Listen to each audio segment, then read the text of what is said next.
When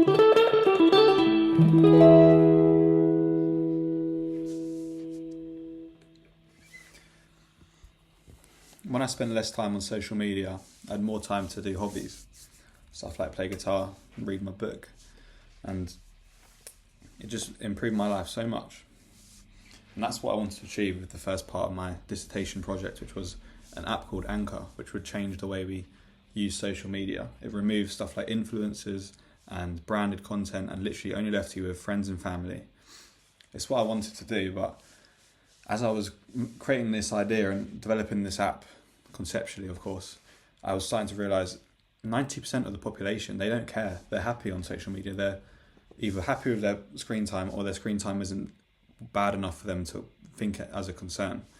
But I looked and the average screen time was about 6 hours, and I'm thinking, people spend 6 hours a day on their screens. Granted, some of that is required. If they even spent half that time doing a hobby like playing guitar, or that's obviously one hobby, but there's millions of different hobbies, or stuff like reading or learning, then it could benefit their lives so much. But instead, people spend hours just scrolling through content on their phones that they don't enjoy, and it can lead to stuff like depression, addiction, people feeling worse about themselves. You get like FOMO, fear of missing out, and all that.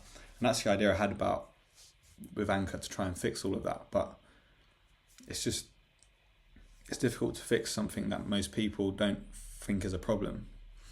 And so I decided to pivot with my project, and instead I'm going after the idea of I'm afraid of the internet, because I am. In this day and age, I am afraid of the internet. I'm afraid of things like social media and surveillance and monetization and what it's doing to children.